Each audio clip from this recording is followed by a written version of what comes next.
Nama saya Unika Helpoli dengan NIM 210211060024 dan pada saat ini saya akan mendemokan untuk praktikum tugas 5 lab tentang encrypting and decrypting data using a hacker tool. Pada lab ini ada sebuah skenario yang melibatkan seorang Chief Financial Officer atau CFO dari perusahaan besar yang memiliki kebijakan membatasi penggunaan media portable dengan hanya mengizinkan dokumen zip terenkripsi. Saat CFO ini sedang berada di luar kota, dia mengalami kesulitan membuka dokumen penting dari file zip terenkripsi di USB drive karena kata sandi yang diberikan tidak valid. Dia meminta bantuan untuk memulihkan kata sandi tersebut, dan untuk mengatasi masalah ini, digunakan utilitas Linux bernama fcrackzip untuk mencoba memulihkan kata sandi zip yang terenkripsi. Dan part ini terdiri atas pada lab ini terdiri atas dua part. Yang pertama, create and encrypt files, dan yang kedua, recover encrypted zip file password. Kita masuk untuk part yang pertama, create and encrypt files. Pada part ini kita akan membuat beberapa text files yang akan digunakan untuk encrypted zip files pada step yang selanjutnya.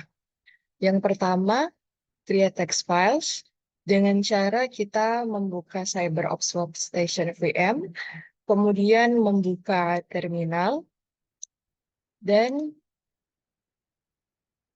setelah terminal berhasil dibuka, kita akan memastikan bahwa kita berada di directory home analyst dengan menggunakan perintah cd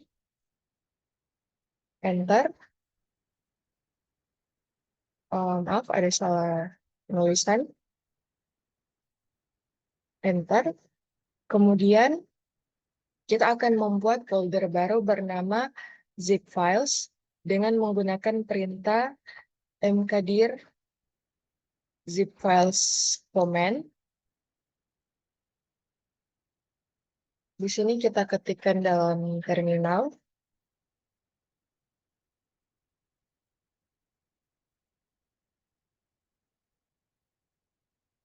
Selanjutnya, kita akan masuk ke direktori tersebut dengan perintah cd zip files.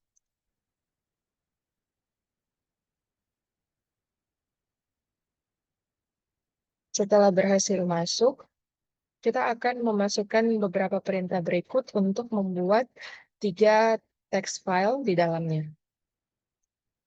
Perintahnya adalah echo this is a sample text file.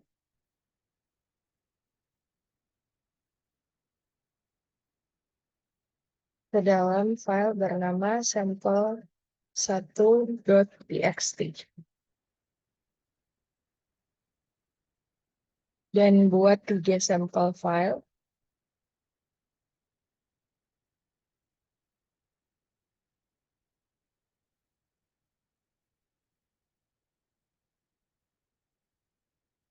Kemudian selanjutnya kita akan memverifikasi bahwa file-file tersebut telah berhasil dibuat dengan menggunakan perintah ls.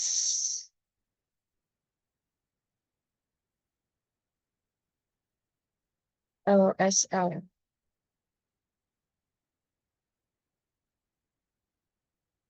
Di sini kurang lebih sama seperti yang di modul, ada 3 file yang telah berhasil dibuat. Dan pada step yang kedua, kita akan mengenkripsi dan membuat file zip dengan cara menggunakan perintah zip spasi file 1.zip sample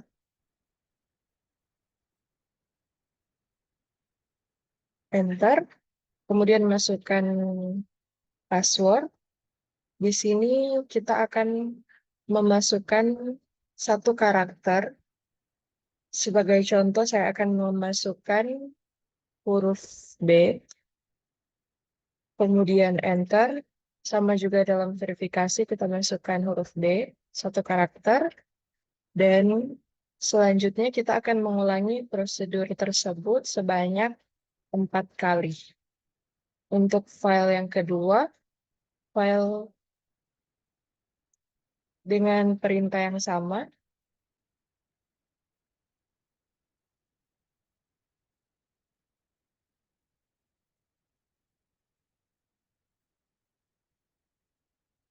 Namun untuk passwordnya kita akan menggunakan 2 karakter untuk file 2 ini.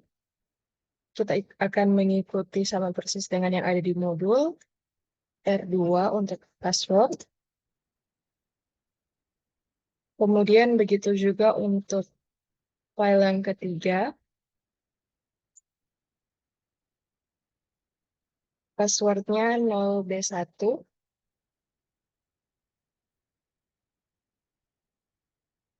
Kemudian untuk file yang keempat,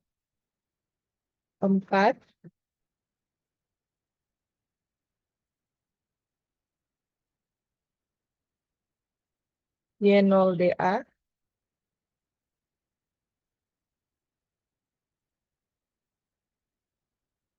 Dan file yang kelima,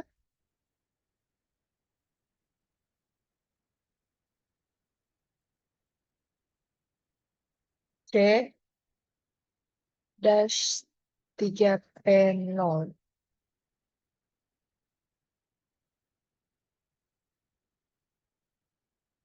Enter. Kemudian kita akan memverifikasi bahwa semua file zip telah dibuat dengan menggunakan perintah lsl f enter. Dan kita bisa lihat file yang telah dibuat tadi sudah terbaca di sistem. Kemudian kita akan coba untuk membuka file zip dengan kata sandi yang salah seperti yang ditunjukkan dalam modul ini. Untuk yang pertama pada file 1, dengan perintah unzip file 1.zip.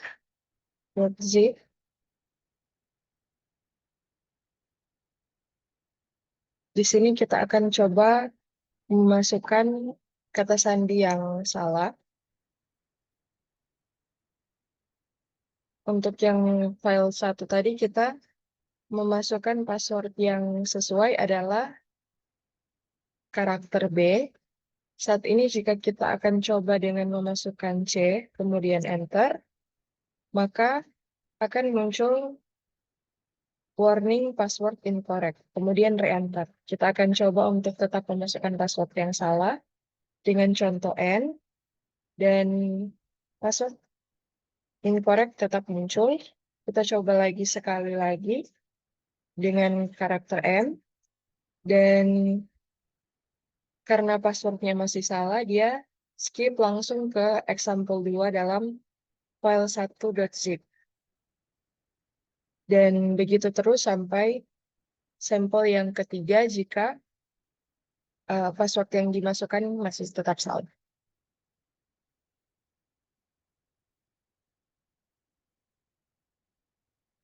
Selanjutnya, kita masuk pada part 4, recover encrypted zip file password. Pada part ini kita akan menggunakan utility fcrackzip untuk memulihkan kata sandi yang hilang dari file zip yang terenkripsi. Fcrackzip mencari setiap file zip yang diberikan untuk file yang terenkripsi dan mencoba menebak kata sandi menggunakan metode brute force. Alasan kita membuat file zip dengan panjang kata sandi yang berbeda adalah untuk melihat apakah panjang kata sandi mempengaruhi waktu yang diperlukan untuk menemukan sebuah kata sandi. Di step yang pertama ini, dalam introduction to fcrackzip, pada terminal window, kita masukkan perintah fcrackzip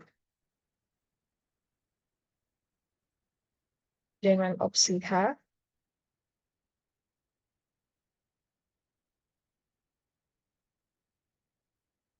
untuk melihat isi komen yang bisa digunakan.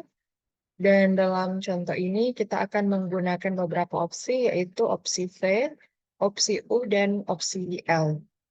Selanjutnya pada step 2, recovering password using fcrackzip. Di sini kita akan coba untuk memulihkan kata sandi dari f file 1.zip. Dan perlu diingat bahwa kata sandi yang kita gunakan adalah satu karakter untuk menenkripsi file tersebut. Oleh karena itu, kita akan menggunakan perintah fcrackzip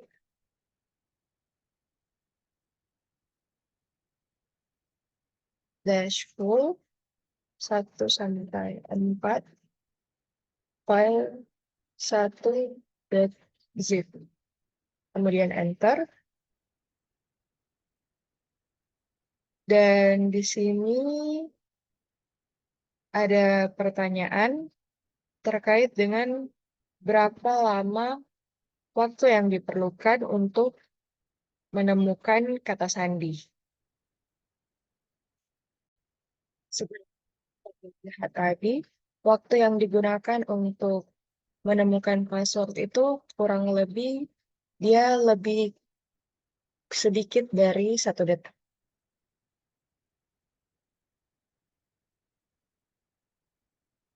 Selanjutnya, kita akan mencoba untuk file 2.zip dengan cara yang sama, menggunakan perintah fcrackzip dan mengganti namanya ke file 2.zip, enter, dan masih cukup cepat dengan 2 karakter. Di sini masih kurang lebih kurang dari 1 detik.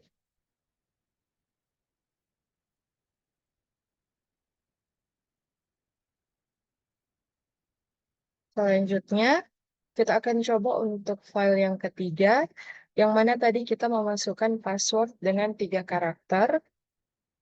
Kita coba masih dengan perintah yang sama.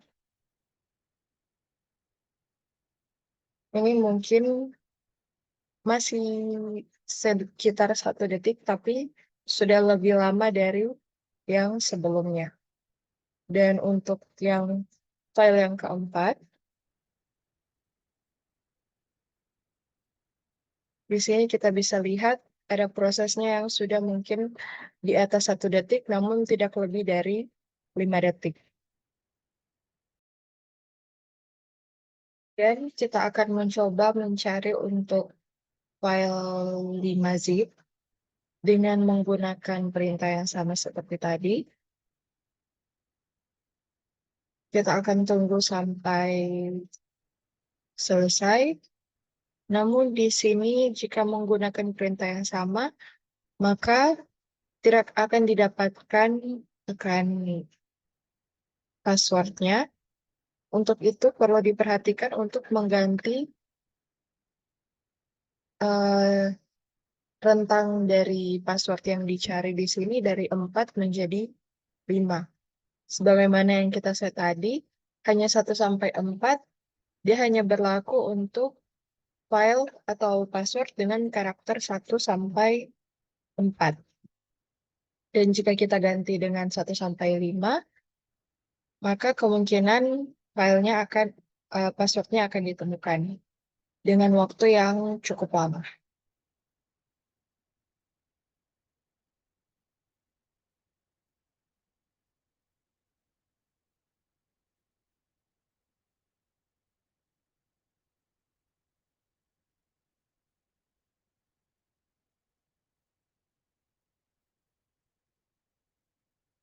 Dari hasil running saya, waktu yang dibutuhkan untuk menemukan password dari file 5, kemungkinan sekitar hampir 1 menit, 30 sampai 1 menit. Dan pada bagian yang selanjutnya, kita akan coba untuk memulihkan password dengan 6 karakter dengan menggunakan fcrack. Untuk itu, pertama-tama kita akan membuat satu file baru dengan menggunakan perintah zip file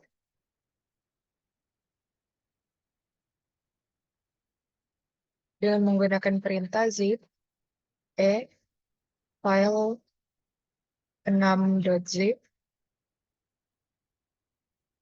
sampel asterisk. Enter, kemudian passwordnya kita akan mengikuti sama seperti yang ada di modul jar jar. Dan di sini kita akan melakukan cobaan ini untuk mengetahui berapa lama waktu yang dibutuhkan untuk kita mendapatkan password dengan 6 karakter. Di sini sepertinya ada kesalahan dalam memasukkan password, jadi kita akan ulang. Passwordnya jar jar.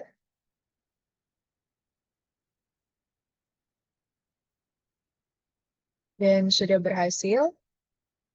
Selanjutnya kita akan membukanya dengan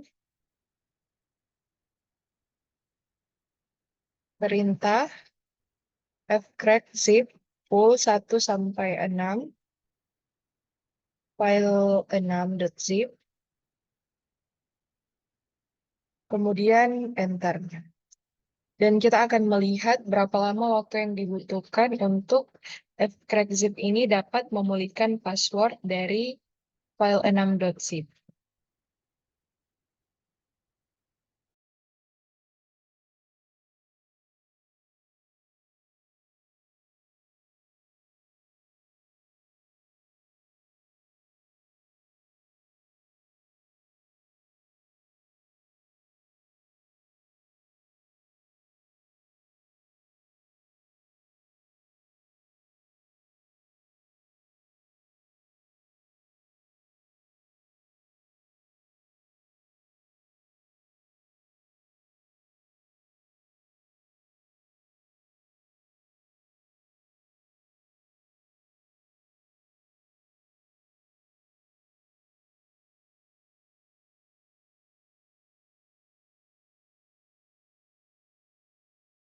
Waktu yang dibutuhkan untuk memulihkan password dari file 6.zip tadi adalah sekitar hampir 2 jam. Dan tidak sempat saya rekam. Untuk pertanyaan selanjutnya, how long would you recommend a password needs to be for it to be secure? Untuk sebuah password yang aman, itu sekitar 8 karakter. Dan lebih banyak karakter yang ada, maka akan bisa dikatakan semakin aman. Dan selain dari 8 karakter tersebut, alangkah baiknya jika dalam password tersebut dikombinasikan antara huruf, angka, maupun simbol untuk dia bisa lebih susah untuk di-crack oleh cyberkriminal. Dan next, lab examine Telnet dan SSH in Wireshark. Lab ini terbagi atas 2 part, yaitu yang pertama, examine a Telnet session with Wireshark, dan yang kedua, examine an SSH session with Wireshark. Dalam lab ini, kita akan mengkonfigurasi sebuah router untuk menerima koneksi SSH dan menggunakan Wireshark untuk menangkap dan melihat Telnet session dan SSH session. Hal ini akan menunjukkan pentingnya enkripsi dengan SSH. Pada part yang pertama, examine a Telnet session with Wireshark. Pada bagian ini kita akan menggunakan Wireshark untuk menangkap dan melihat data yang ditransmisikan dari sebuah Telnet session. Pertama, step 1, capture data.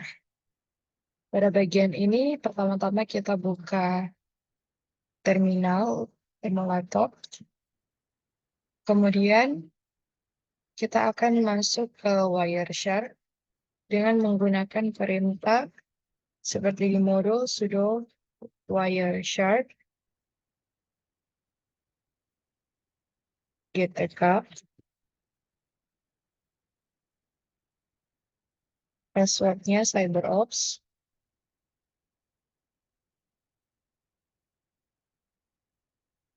Untuk GTK kita ganti dengan karakter dan. Setelah Wireshark berhasil dibuka, kita pilih pada bagian loopback dan start capture. Klik kanan kemudian start capture. Selanjutnya buka terminal emulator yang baru. Dan di dalamnya kita masukkan perintah telnet localhost untuk memulai telnet session pada localhost.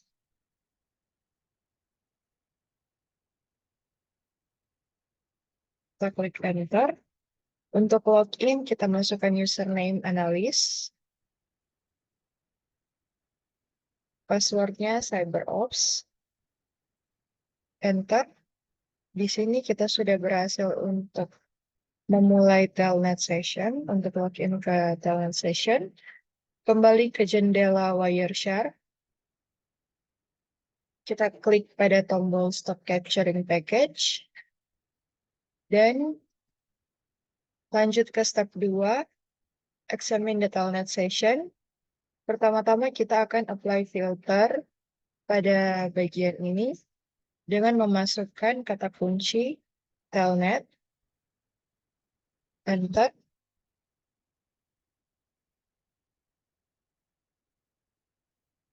Selanjutnya, klik kanan pada line telnet ini.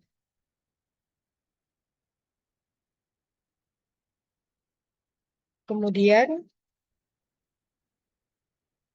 kita pilih pada follow, menu follow. Kemudian pada bagian TCP stream. Di sini, saat jendela follow TCP stream telah terbuka, dia akan menampilkan data untuk telnet session dengan CyberOps Workstation Virtual Machine, dan semua session akan ditampilkan dalam bentuk plain text, termasuk dengan password. Dan di sini kita bisa lihat pada bagian username, ada duplikat karakter di dalamnya. Ini dikarenakan dari echo setting telnet pada dalam echo setting telnet, dia mengizinkan kita untuk melihat karakter yang kita tuliskan dalam screen. Selanjutnya, jika kita telah selesai untuk review telnet session ini pada bagian follow TCP stream, kita bisa untuk menutupnya. Dan pada bagian telnet session di terminal, kita masukkan perintah exit untuk mengakhiri telnet session. Pada part 6, examine an SSH session with Wireshark. Di sini kita akan mulai baru. Pada part 2 ini kita akan memulai SSH session dengan localhost. Untuk itu kita masuk pada terminal. Dan kurang lebih sama seperti tadi, kita akan membuka Wireshark terlebih dahulu.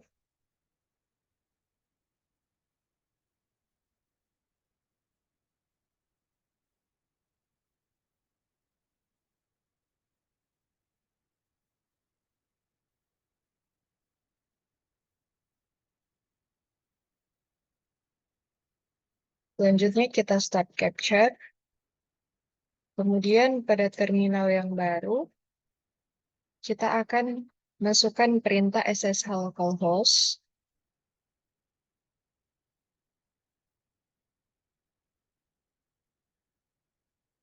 Enter, passwordnya CyberOps. Di sini kita sudah berhasil login.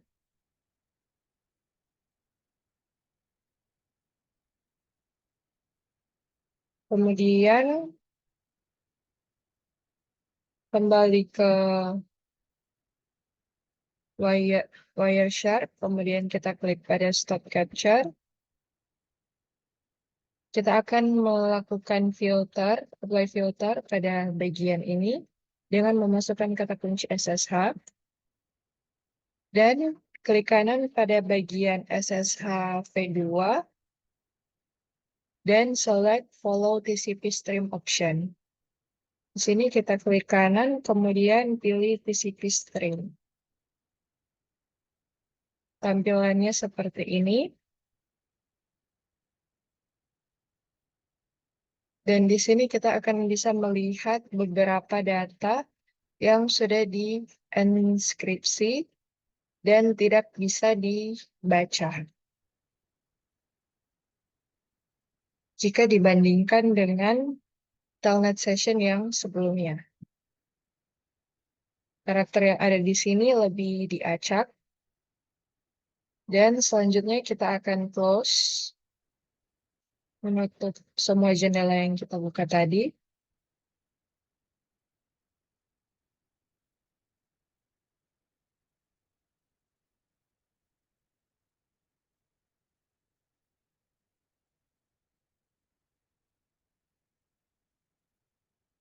Kemudian untuk pertanyaan di reflection, why is SSH preferred over Telnet for remote connection? Jawabannya yaitu ada beberapa alasan kenapa SSH lebih disukai ketimbang dengan Telnet. Yang pertama, untuk enkripsi datanya, SSH mengenkripsi data yang ditransmisikan antara klien dan server, sehingga mencegah penyadapan data oleh pihak yang tidak sah. Sebaliknya, Telnet mengirimkan data dalam teks terbuka, yang dapat dengan mudah diakses dan dibaca oleh pihak yang tidak berwenang.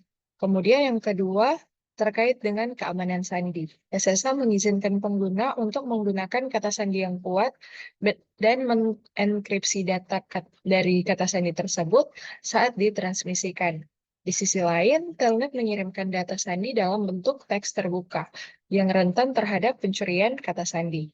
Yang ketiga, terkait dengan integrasi data, SSH memastikan integrasi data dengan menyediakan tanda tangan digital untuk setiap paket data yang ditransmisikan. Hal ini membantu mencegah modifikasi atau manipulasi data oleh pihak yang tidak berwenang. Yang keempat, ada autentikasi yang aman, di mana SSH menyediakan metode autentikasi yang lebih aman, termasuk kunci public dan private, serta sertifikat digital. Yang mana hal ini membuat lebih sulit untuk diretas dibandingkan dengan autentikasi telnet yang sederhana. Dan yang kelima, terkait dengan portabilitas, SSH dapat dijalankan di berbagai platform dan sistem operasi, menjadikannya lebih fleksibel dalam hal interoperabilitas antara perangkat dan jaringan. Dan yang terakhir, audibility, SSH menyediakan fitur audibility yang lebih baik dan memungkinkan pengawasan serta pencatatan aktivitas remote secara lebih terperinci dan aman.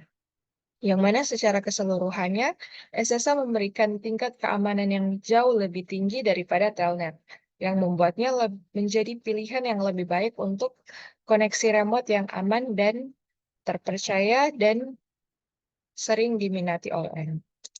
Sekian untuk demo, dan lab selanjutnya akan dijelaskan oleh teman saya. Terima kasih.